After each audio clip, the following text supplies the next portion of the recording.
croeso, welcome to our can't speak, sorry, to our election results stream. I'm Gwenno, I'm the co-chair, and this is Llyr, our international officer. Noswaith Yeah, lovely seeing all those. Sorry, I've got a bit of delay in my connection. It was lovely seeing all those vistas of Wales and all the videos. There's no prize if you guessed them all, but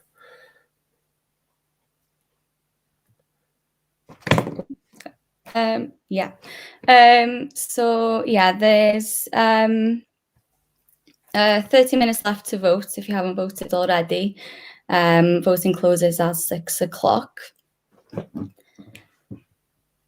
And so yeah, our special guest today as well. It's Luke Fletcher, the member of Senedd for South Wales West.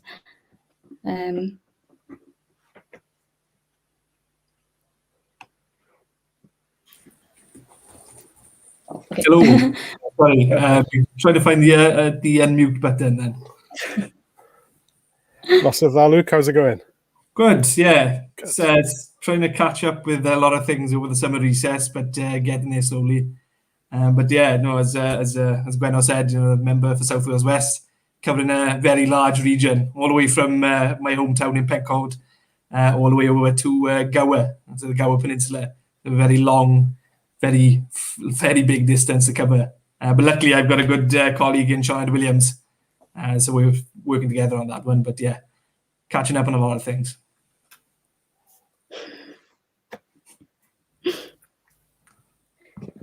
Right then, yeah. Do you want to go first, Llyr, with the first question? Yeah, of course.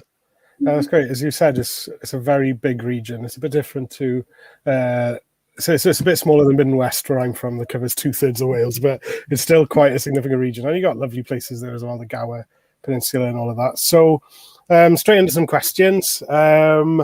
What was, of course, we were on the NEC together a couple of years ago. What was your best memory whilst being a member of Plaid Ifanc? Well, coming back to Mid and West Wales for a minute there, I don't envy Kevin Campbell at all. Going all the way from Llanelli all the way up to Penllyn. So I've got a bit of an easier job than Kevin. But yeah, in terms of my memories of Plaid Ifanc, there's a lot of different memories. Of course, one of them was getting to know my fiance. But if I were to talk of a proud moment in terms of the work that we did here as NEC members, I remember most fondly the trip to Aberystwyth where we did the candidates workshop. There was a lot of work involved in that. Obviously, getting the event financed, getting the correct speakers in as well, so that it was worthwhile for members. And I think one of the biggest payoffs for me, at least, was the fact that we were able to provide that event free for all Plaid Ifanc members, which meant, we had such a large variety of members coming up to Aberystwyth and to learn to become candidates. And that's something that stuck with me as a very proud moment. Some of which, of course, went on to stand as candidates in the 2019 general election and the Senedd elections as well. And it was a result of that weekend in Aberystwyth. We saw a massive uptake in young members getting onto the national register as well.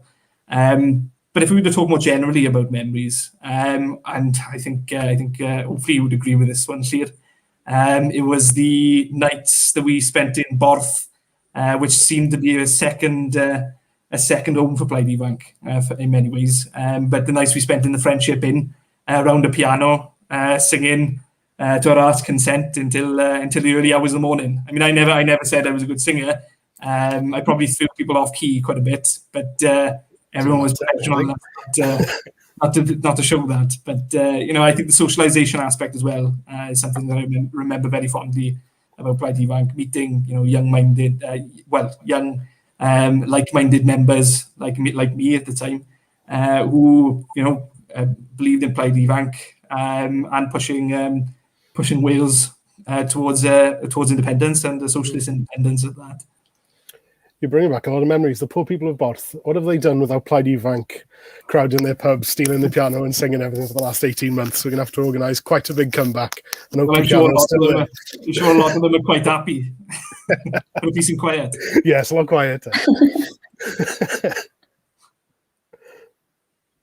Oh, there we are. We've got a photo provided for and I'm us. right in the middle of that photo as well, pretending that I can sing. I was reminded about this. There's a pub up by me in London that had a big sign on the piano that said, "Do not touch, please think of others." And I thought, this sort of stuff would never be allowed in Wales, especially in Barth. Or maybe they put the sign. Maybe they put the sign on the piano in Barth now to deter us if we ever go back. Well, hopefully we'll find out soon. Yeah, hopefully. Right then. So the next question then. So tell us about your journey to becoming the youngest member of the Senedd and how well Plaid Ifanc shaped that, to help with that maybe. Yeah, well, I think Plaid Ifanc, more than anything, showed that age wasn't really an issue. In Plaid Cymru, we had such a wide variety of young members who were incredibly knowledgeable and incredibly talented as well. In Barth, for example, like I said, it was a bit of a second home for many of us, but we used those sort of away days or conferences and national council Plaid Ifanc meetings as a way to discuss policy, as well thinking about the more practical side of campaigning, which was very helpful for me as a young member. And it was important as well because we discussed that theory and practice, and you can't have the theory without the practice, but you can't have the practice without the theory. Those sort of events, I think, were key really in helping me sort of find my way in Plaid Cymru, and hopefully it was key for a lot of other young members as well to find their way in Plaid Cymru. Absolutely, as you say, it was where I found my feet in Plaid, definitely, and the help that so many of us who stood as candidates, as young candidates in Plaid, it's Plaid Ifanc that's given us so much of sharing ideas and sharing policies and debating in Barth and other places. So that moves us on to our next question. Where do you see Plaid Ifanc's place in the party and in the Welsh independence movement more general moving forward? As we come out of COVID, unfortunately, over the last 18 months, we've not been able to have these weekends and these events that we have. And as we move to organise them in the future now, as things open up, where do you see Plaid Ifanc's place? Well, I think Plaid Ifanc has a massive role to play in Plaid Cymru in a variety of different ways. I think if we look at votes of 16 and 17 now, Plaid Ifanc has a place in terms of engaging young people, hopefully getting them to vote for Plaid Cymru, but also, more importantly, I think, is getting them to join Plaid Cymru as well, and to get active with Plaid Cymru. So being that conduit, I think, for young people into Plaid Cymru, like I said, through the Plaid Ifanc conferences and national council meetings, and really guide young people through the infrastructure of the party, whether that's getting more young people elected to Plaid Cymru's NEC, whether that's getting more young people involved in Plaid Cymru's national council where policy is debated. But as well as that, when I talk about policy, remembering as well the role of Plaid Ifanc in shaping the party's policy. I remember, I think it must have been the Plaid Ifanc conference in 2018, where we had a motion around free school meals that was submitted by a Plaid Ifanc member in Arfon, Dewi Jones. Hopefully he doesn't mind me naming him. But we passed that motion in Plaid Ifanc conference, which then resulted in that motion being put to Plaid Cymru's conference, the National Party's conference, where it passed. There's a direct example of where Plaid Ifanc actually influenced the party's wider policy agenda, and ultimately, has really highlighted an important campaign in Wales. And again, there's a role as well for Plaid Ifanc to ensure that there are issues out there that are highlighted to Plaid Cymru centrally. So again, thinking back to 2017, which feels like a lifetime ago, and makes me feel quite old now, actually, when I think back to the days of Plaid Ifanc. But the work that Plaid Ifanc members did in Catalonia, monitoring the elections, I strongly believe actually it was Plaid Ifanc that brought that front and centre to the party's conference, and to the wider membership in the party as well. So I think there's a variety of things that Plaid Ifanc can do in the future. I think that it's important that it's there to support young people who might want to stand in election, who might want to get involved in Plaid Cymru. It's important in terms of influencing policy in Plaid Cymru, but it's also as well, I think, important in highlighting some issues that might have gone or might have been missed by the central party, or including members of the Senate like myself.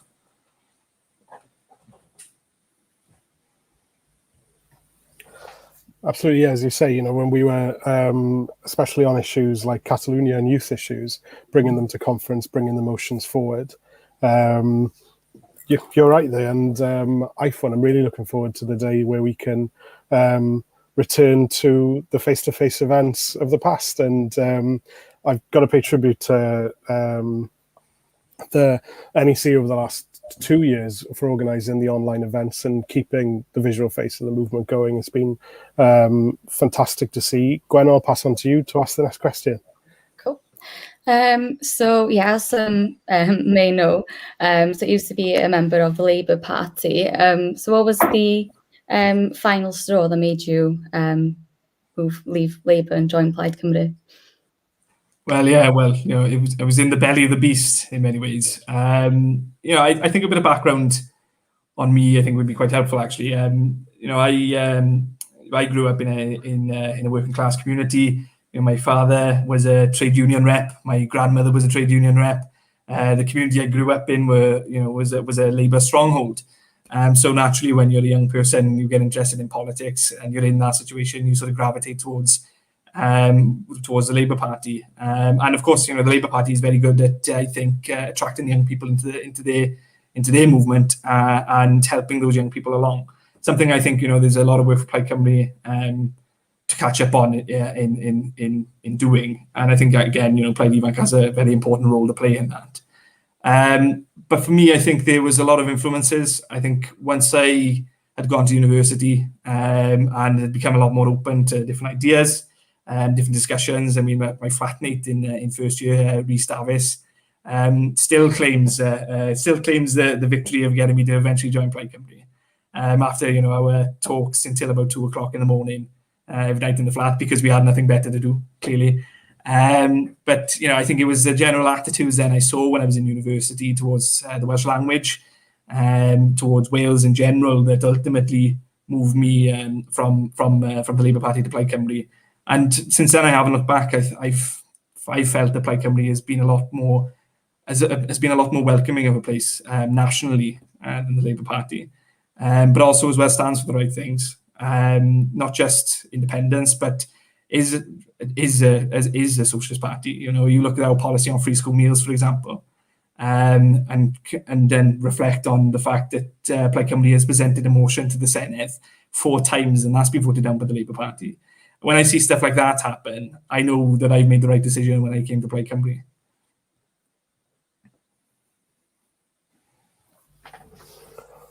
Brilliant. So speaking about your development then within Plaid Ifanc and Plaid Cymru, as you came over from the Labour Party, as you said, and got involved, what was the importance of your local Plaid Ifanc branch on your development and on your experience in the party? Well, there was no Plaid Ifanc branch in Bridgend, so my local branch was Plaid Ifanc Caerdydd, and I think those years were particularly important in shaping myself as a member of Plaid Cymru. I mean, Plaid Ifanc Caerdydd at the time, we were getting speakers in on a variety of different topics. We had Dan Evans from Desolation Radio in to talk about Gramsci. We had panel discussions, one of which included Sian Gwenllian and Ellen Stevens to talk about the representation of women in the party and wider Welsh politics. I think it was that sort of stuff, then coupled with the work that we were doing at the time on what was the National Survey. So for those who don't know, the National Survey was a project that Plaid Ifanc put together about 3-4 years ago now. Again, it feels like a lifetime, but put that project together to gather the opinions of young people in Wales on independence. It gave us a good opportunity, really. Again, I talked about the importance of theory and practice together. We had the theory through having the panels and speakers in, but we also had the practice then when we were going out and conducting a national survey, because that required us to go out on the streets and talk to people. So we did sessions in Cardiff, we did sessions at I put this down to me because I pushed for them to come back to Bridgend because it was my hometown. But we had some sessions in Bridgend, town centre. We had sessions on Barry Island as well. So those sort of activities, I think, were something that were really important, not just to myself as a member, but to other members as well, again, in developing us to ultimately get involved in the wider party, or the national party. And a lot of those members, of course, are still very active in the party today. You're one of them, Llŷr. But, there's other people as well, Aaron Wynne, for example, up in Aberconwy. And, if we hadn't had those sessions, then I don't really know whether I'd be in this position right now, or whether there would be other members who were young in the party who would be where they were at. And that, again, is another example of where Plaid Ifanc, I think, has been very important to the development of young members in the party. You're bringing back a lot of memories of going out to the national survey and speaking to people. I remember 3 rainy days in the Pembrokeshire Agricultural Show, the Pembrokeshire County Show, asking people questions and getting them to fill out the survey, speaking to some pro-independence Tories, which was quite interesting. Surprisingly, we had a couple of them in Cardiff. They do exist, believe it or not. They do exist. My memories of the national survey, we were always out in the sun. So I didn't have any of the rainy sessions. I think when you were in Pembrokeshire, we were out on Barry Island. So a bit of 2 very different locations. But yeah, and those memories and those events kind of form the building blocks of our ability to. It kind of trained us a lot about how to speak about the more, the more detailed aspects of independence. Then when we were going out canvassing for the party in the elections that came along, and it's quite amazing thinking back just how much work Plaid Ifanc at the time, Plaid Ifanc members across Wales in most of the major cities and across the north and in Aberystwyth and everywhere went into making sure that those conversations were had, that the surveys were filled out, and there was a company of the national survey that was ahead of its time, and it definitely was. It'd been interesting kind of trying it again after this huge surge in support for independence over the last couple of years, and the huge surge in supports for different pro-independence organisations as well, seeing how those responses would change. And Plaid Ifanc was no, carry on, you go. No, sorry to interrupt. I mean, if you remember when we did the session in Plaid Ifanc conference in 2019, I think, where we looked, was it 2019 or 2018? Yeah, it was 2019. Where we looked at the results of the national survey. A lot of the results that we had, 2 years later, or a year or 2 later, were being reported in the BBC. For example, the support being high amongst young people in Wales for independence. That came, that we found that out as part of the national survey. I think it was important as well with the national survey for us that it was Plaid Ifanc not just talking about independence, but going out there trying to convince people. And I think that's something that we need to remember going forward when we talk about when it comes to independence. Is that independence, I don't think, will be won over social media. It's won by going out and talking to people. That's something that is true for politics as well. When we talk about Plaid Cymru, we're never going to see a Plaid Cymru government through arguing with somebody at 2 o'clock in the morning on Twitter. We're going to see a Plaid Cymru government by us as members and activists going out and knocking doors and having those conversations with people, and those real conversations as well. Some of them can be difficult, but I think I've always said, anything that's worth doing or having is always going to be hard. You just got to push through the hard times to get to the objective. And for me, of course, that's an Independence Wales, but also as well Plaid Cymru government as well.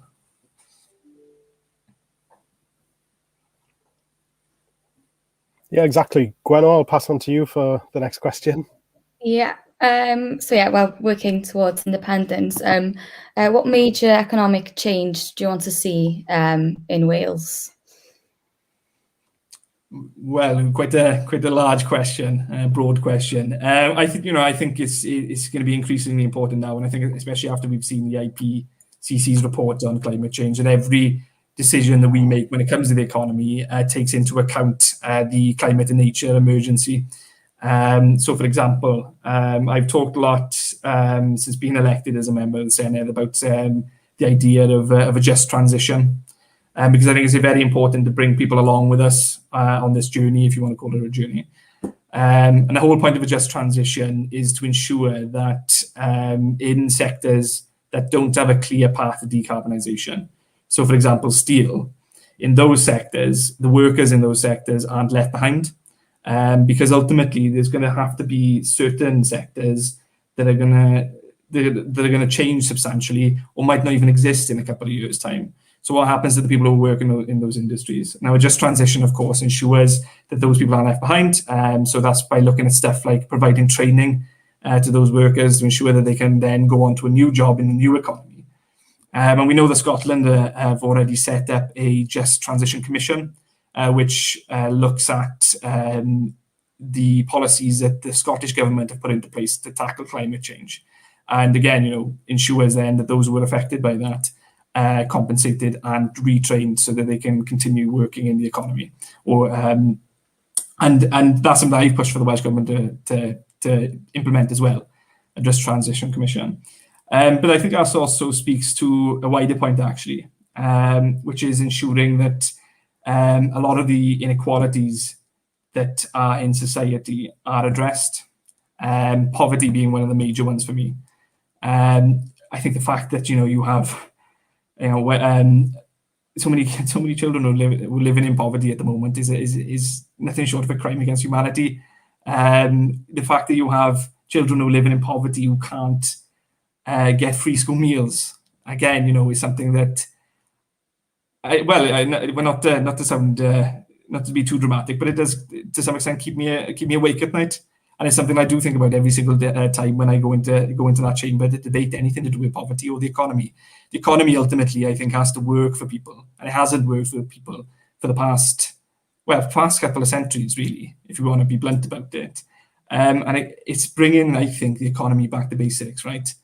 People, I think, have got a misconception that the economy is this massive, complicated beast that's all about equations and GDP figures and stuff like that. But ultimately, the economy in its simplest form is about people and the actions of those people in that economy, and whether people are confident enough to be spending money or to go out and enjoy themselves. That's fundamentally what the economy is. So, as a result of that, it means the economy has to work for those people as well.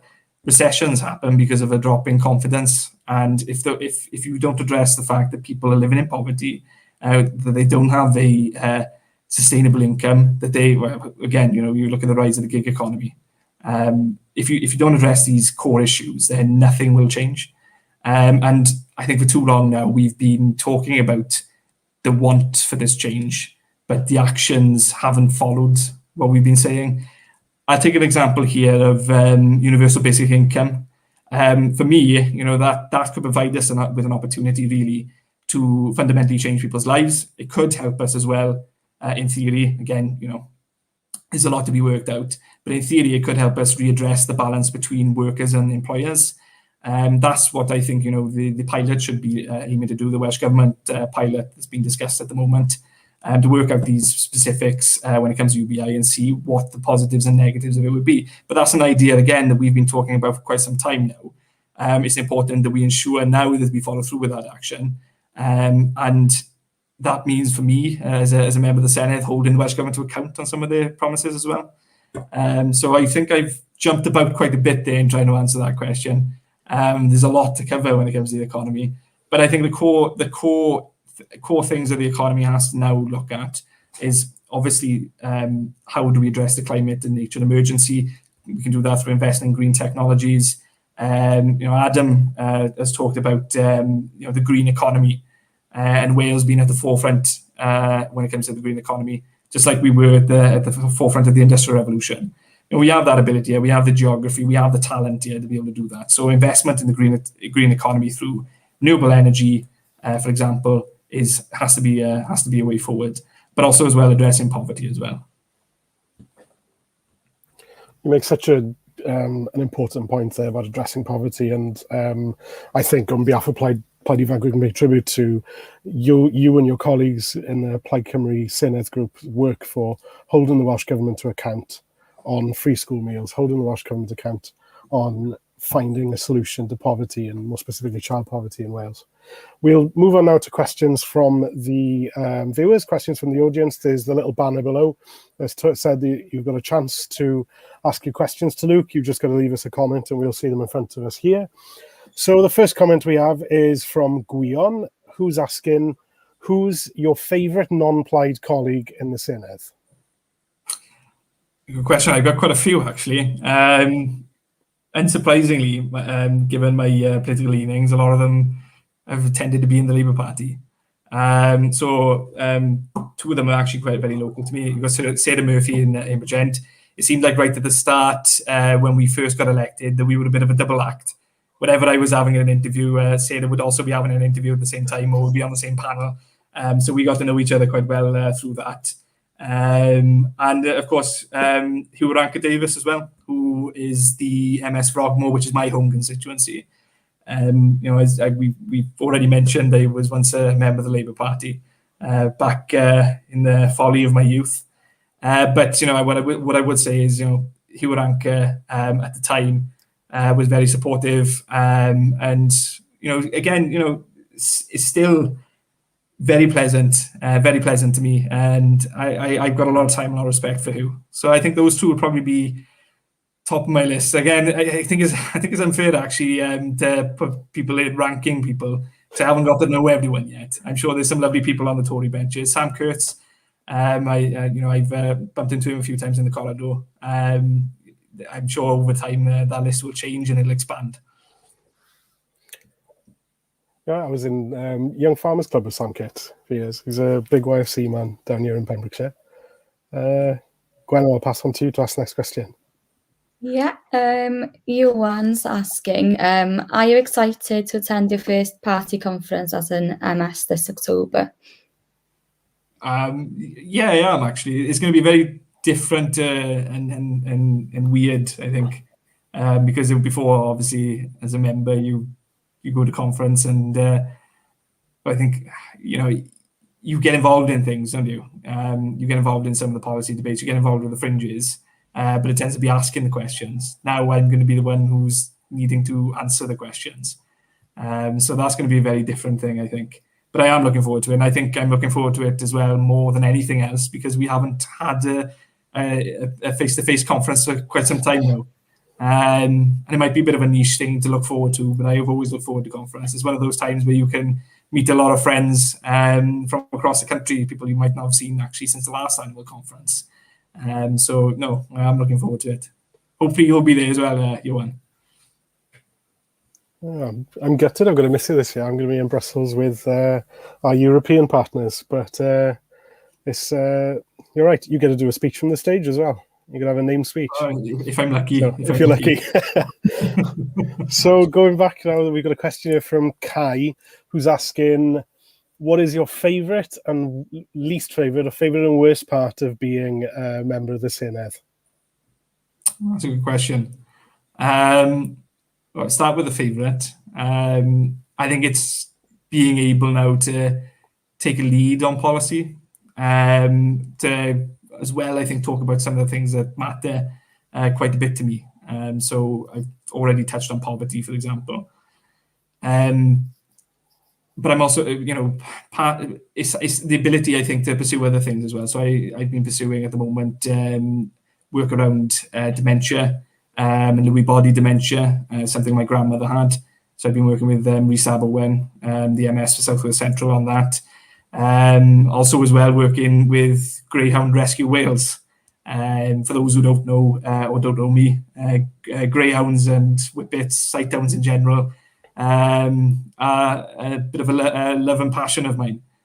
So being able to pursue other things outside the economy portfolio has been one of my favourite aspects of the role. I think as well, again, not to sound too cheesy, but helping people as well has been a very rewarding part of the job. Because you can actually look at a situation when it's all said and done and say, do you know what, I've actually helped someone here and made their life a bit easier. That I think is very rewarding part of the job. And I think actually that also doubles in some ways as a negative as well, where you can't solve an issue for somebody. For me, I take that very personally because I feel like I failed. But I always, like I've always said to people, I'll always try my hardest to ensure that I can solve the issue for you. I think that'll probably be the biggest negative of the job, if anything else, is when I can't sort something out. It is something that eats me up a bit inside. And I think actually, again, sorry to come up with something else, but I think as well, when I talk about that negative part of failing somebody and it eating me up inside, I think it's important to remember the mental health effects of that as well. That's something negative about the job. I think sometimes is the way in which we're open as individuals to abuse online. That I think is another negative. And again, it's important, I think, in this context to remember mental health and remember the fact that everyone suffers from it at some point, and it's important to have those conversations when you can.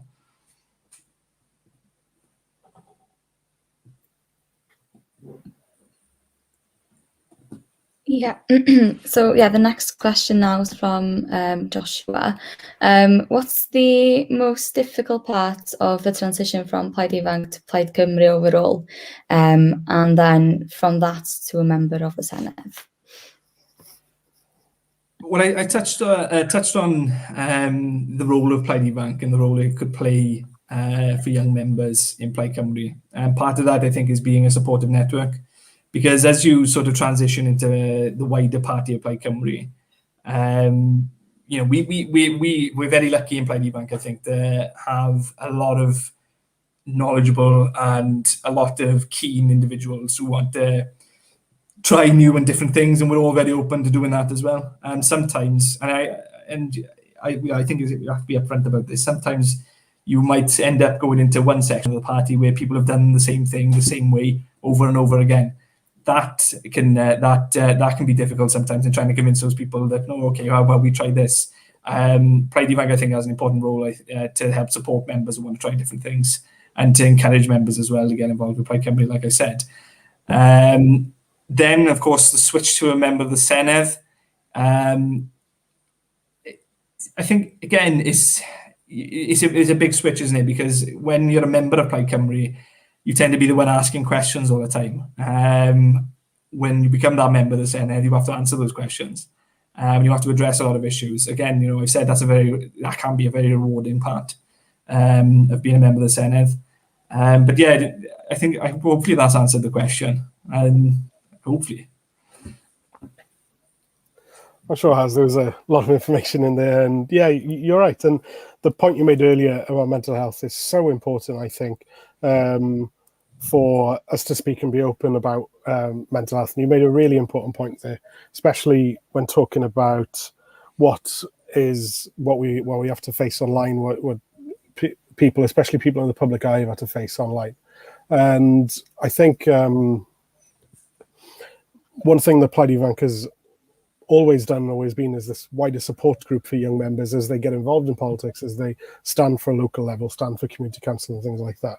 It's always been this sort of spoken where we've been able to share advice and speak about our experiences. And it's I feel that has always helped when we've gone on to Plaid Cymru events and Plaid Cymru things. That I don't know about you, Luke, but whenever I've had to speak in front of Plaid, I've always felt a lot more confident knowing that there's Plaid Ifanc faces in the audience, that we've run through this, that we've rehearsed speeches and motions and everything at our own conference, and then we've been able to prepare each other.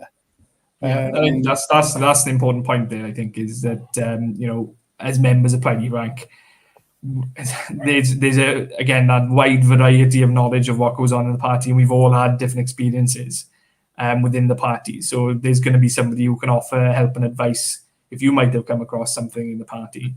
And actually, this is an open invitation, as a former member of Plaid Ifanc and a committee member in Plaid Ifanc, I'm always there as well. My email address is public, but it's luke.fletcher@senedd.cymru. So if anyone ever has any questions about stuff with Plaid Cymru as a young member, I'm there to offer help and support as well as other members of Plaid Ifanc. That's fantastic. Yeah, and you know, Plaid Ifanc, the NEC and members and the Facebook group and everything is always here to give people support, to share ideas, and as we move, this I think will become a heck of a lot more visible as we move, hopefully, as we've been speaking about for the last year or so, to finally being able to have face-to-face events soon. I think we've got time for one or two more questions, so make sure you comment them on whichever platform you're viewing. Gwenno, I'll pass on to you to ask this next question from Ashley.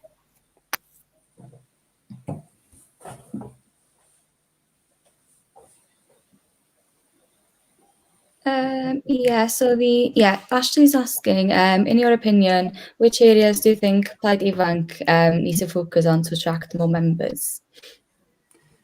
If we're talking about areas in terms of geography, I'm gonna have to say the valleys areas, specifically, well, you could talk about the Rhondda Valley, but we can also talk about the valleys in east of Wales as well, like the Rhymney Valley, for example.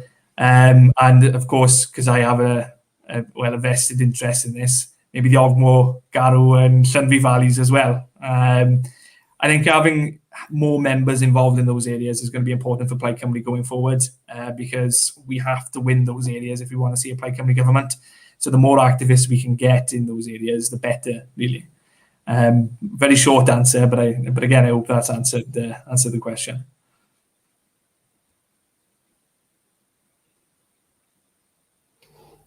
Absolutely, I think it definitely has, and what we're hoping is that we can, with the new structures that we have in place and with the election that's going on today, we can really spearhead the movement's growth in specific areas, especially in the South Wales valleys and in rural Wales and up through the north as well, and we can really build a movement amongst us. We are the independence generation. We are the most pro-independence generation, and I guess this is a call out to our viewers watching. You know, Plaid Ifanc starts with Plaid Ifanc branches, and Plaid Ifanc networks start with you. It starts with you getting involved in your local area. It starts with you fighting for local issues. When we set up the branch here in Pembrokeshire, it started with three of us meeting and discussing things, thanks to help from Plaid Ifanc branches further up the road, and then we built something from there. And as we change to these new structures, which the representatives of which are being elected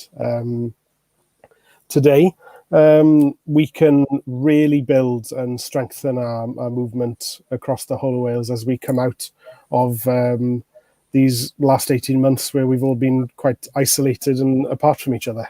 And I think it's important, to remember, it's not going to be easy setting up new branches, but like Leo said, the support is there if you need it. It will take time, and I'm sure there'll be a lot of meetings where you'll be sat there thinking, why am I doing this? But it will pay off eventually. It paid off for Leo, it paid off for me, it paid off for a number of other members in Plaid Ifanc. But the important thing is we're all here to support each other. And I think actually Ashley might be involved in Plaid Ifanc Islwyn, which has gone from strength to strength from what I can see. And that's due to the hard work, no doubt. So again, having that support network across Plaid Ifanc is going to be vital, I think, in setting up the new branches in different areas in the South Wales valleys, of course, but attracting those new members as well.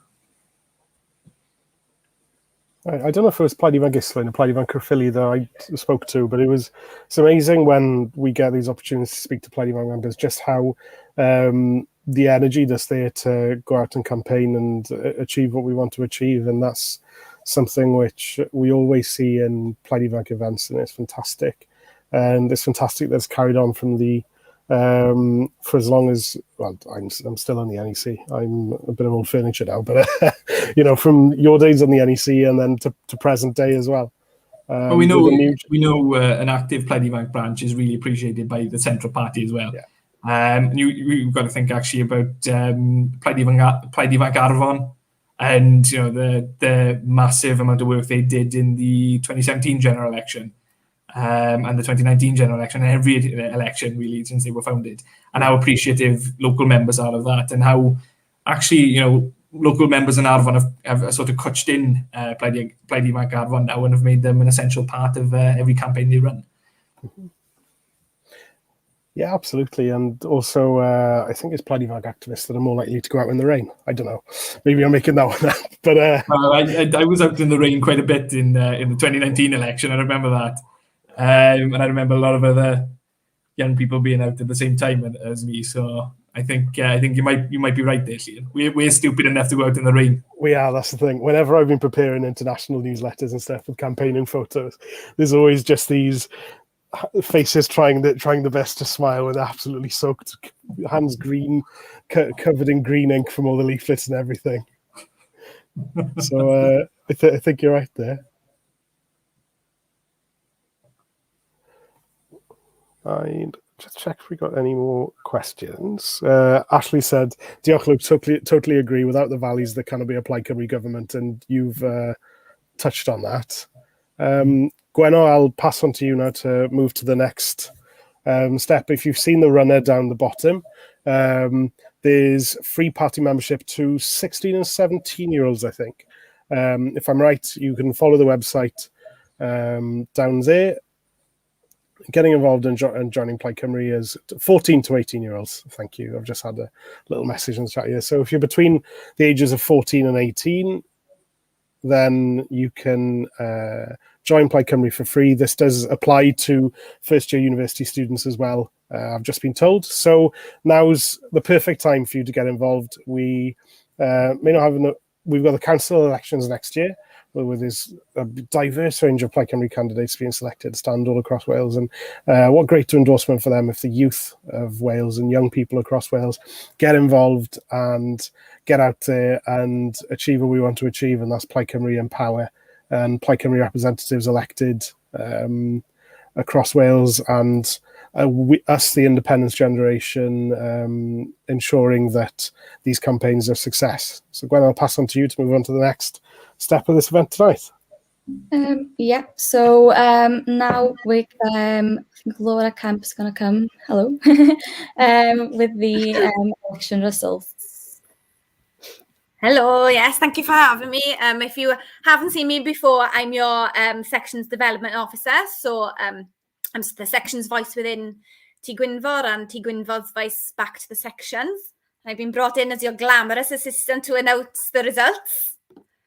So in no particular order, apart from they're all the winners. The secretary is Gwion Rhysat. Congratulations. I'm just going to read straight through all of the names. Treasurer, Morgan Crewes. The Southeast Rep, Josh McCarthy. Southwest Rep, Elan Henderson, and North, Caio Hughes. So congratulations, llongyfarchiadau to everyone who has won their position that they run for, and commiserations to everyone who didn't get what they were looking for. But thank you for running and thank you for standing. It's greatly appreciated by Ifanc and by the party as a whole as well. So yeah, that's it from me. Your short cameo appearance.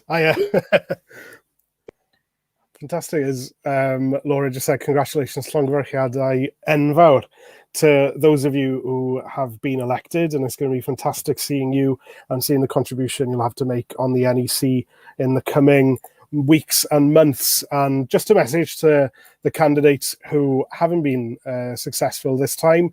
I've been in that situation before. There's others on this live stream who have as well, and there is a massive place for you all to play within Plaid Ifanc and all to play within Plaid Ifanc branches. And even though if you've not been successful today, there's still so much that you can do and get involved in. So reach out to us and keep an eye on our socials and keep an eye on the emails that we have from Plaid Ifanc, because there's still a huge part for you to play. But we're seeing the messages pop up on the screen. Llongyfarchiadau, congratulations to all who are elected. Gwenno, it's going to be fantastic working with new regional reps on the NEC in the coming weeks, don't you think? Yeah, definitely is, and everything. Hopefully we'll be able to meet each other in person as well, hopefully. Llongyfarchiadau, congratulations to everyone. Is there anything else? That's it. I think that's us wrapped up, isn't it? I think so. Well, Luke, thank you so much for coming and joining us and answering all our questions. It's been fantastic to hear from you. No, diolch am gwahoddiad. Thanks for the invitation. And Laura, thank you so much for coming on and giving us the election results. And Gwenno, I'll leave it to you to say goodbye and end the stream. Yeah, okay. Yeah, hopefully everyone have a great evening. Yeah, thanks for watching as well. To everyone.